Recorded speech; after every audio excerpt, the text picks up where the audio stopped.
Hi, everyone. Thank you for joining me today to discover and explore ways of teaching and learning online amid a crisis. My name is Dr. Aliya Holmes. I'm an associate professor at St. John's University, and I'm very happy to be with you today.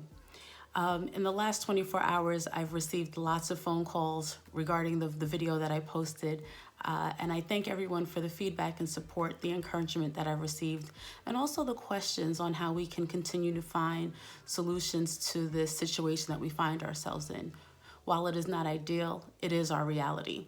And so one thing that I have realized in our community around the world is that we are all looking for solutions.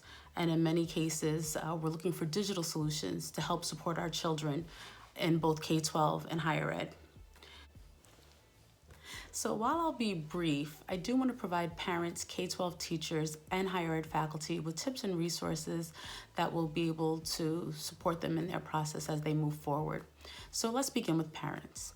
Parents, today I have for you the 3 Ps. The first one is patience. Please be patient with yourself, your child or your children, and the content and situation that you find yourself in right now.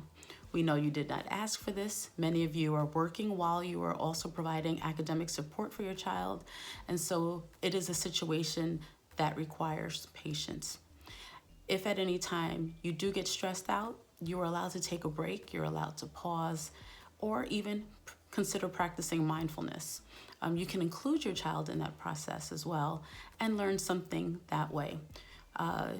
Academics does not supersede our mental health, and you are allowed to take a break. So practice patience. You are already doing a great job. The second P is planning. And one way to move forward is to have a great plan. And teachers take a lot of time planning our days out, our lessons out, and the different activities for our students. And so we build out schedules for every minute of the day. One of the things that you might want to consider is building a schedule with your child or your children in terms of the activities that they will complete, both academically and within the house, in order to be successful, but to manage our time. These are great life skills that they can use, and it's a great way to balance the day, especially if you're working from home. So for instance, you can include things like life skills, as well as academics, like cooking, cleaning up their room. These can be activities that you can incorporate, as well as coloring and other physical and mental activities, tactile activities that they could do at home. It doesn't all have to be on the computer. It doesn't all have to be digital. You can have reading time, you can have quiet time, you can have different things that you think are important for your child within their schedule. One of the things that I would recommend would be that you review the schedule the night before, so that your child can actually feel a part of it and prepare to plan. And then as you go through the day, at the end of the day, they can reflect on any challenges that they had and maybe adjustments that they might want to make to the schedule. This will also allow you to make adjustments if you know that you have a meeting or something else going on. So the second P is planning. The third P is PBS. Many of you know PBS. It stands for Public Broadcasting Station. It is a great resource here in our country, where they provide public broadcasting and television shows, academic content to our citizens. And so it's a great resource where you can provide either television shows or pbs.com, pbs.org, or PBS Kids, to look at resources that your child can use. They have different tools for all ages, programming for all ages, and also just interactive tools that you can use with your child. So if you do have gaps in the day and you're not sure what to do, you might be concerned about screen time or screen time in front of something that is entertainment and not academic, think about using PBS and maybe allowing them to pick 2 or 3 things that interest them.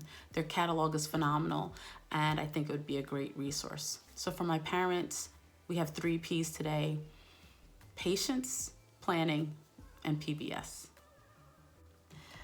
So today I received an inquiry from a math teacher in New York City who was looking for a tool that would allow him to record his lessons and activities, math activities on the screen while narrating. I provided the following recommendations, which were explaineverything.com and educreations.com, two tools that I would like you to explore if you were looking to do something similar, not just in math, but in any area. Both tools function like an interactive whiteboard, recording what you are doing online or images and slides that you've already prepared, along with audio. It exports as video. Both of these tools have a free option that will allow you to make up to 3 products and projects before you have to pay. But if you are looking for something to try out, these are 2 great tools. Explain Everything also has an app that is available through the Mac iOS system. So if you have a Mac iPad or iPhone, you might want to consider that option as well. I also thought about it, and then I said, well, there are other ways that you could do this. Depending on the version of PowerPoint that you have, if you have a professional version of PowerPoint, then you should be able to do screen capturing of anything that you're doing on your computer and then export that as a video.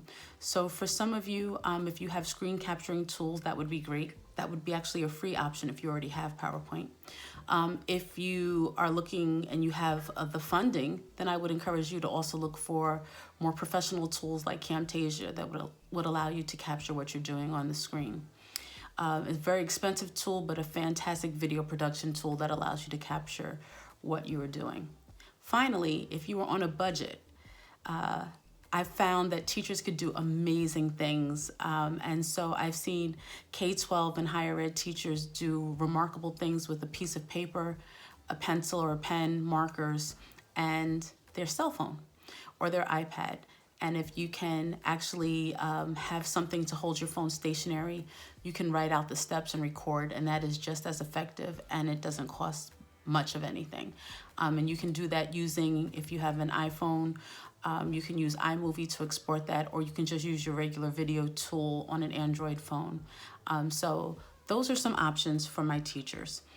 Teachers, you also are in an unusual position, but you are doing a great job. Keep it up. So finally, I received a fabulous question from one of my higher ed colleagues. How do you engage and motivate adult learners online? It is, in some cases, a talent, a gift, or possibly even a calling, but it is possible. So I would like to say that there are lots of ways to do that, but most of all, I think I would say you have to build a community. And if you've established a community, then the engagement and the interaction should be a lot easier. So in order to do that, you have to provide some kind of grounding so that they know that they're in a respectful, honest, safe space, and that what they share won't be used against them. And so we can provide that through interactions different ways, just like we would do in the classroom. Many times when you don't see people's faces, you kind of get disconnected. We're experiencing that now as we're practicing social distancing. And so doing things like we're doing in this space, recording ourselves, letting them hear our voice, letting them know our story will actually let our students feel closer to us and feel more engaged. So I would encourage you to look at tools like VoiceThread. VoiceThread allows students to record their voice and upload pictures and videos asynchronously, and that they can provide feedback that way. It's a really great tool. And as a synchronous tool, I would recommend something like Zoom. We know that Zoom has now lifted their 40-minute time limit on their free accounts. And if you have a classic account or a professional account, you can have unlimited sessions for synchronous learning. Allow your students to meet each other, see each other, and interact with each other online. And that will be a great way to engage them. Once they know who they're talking to, they'll want to participate with you. I hope that's been helpful. So I thank you for joining me for this session and this episode of Teaching and Learning Online Amid a Crisis. Please continue to share your questions and your ideas with me. I am learning so much in this process, and I hope you are too. Have a blessed day.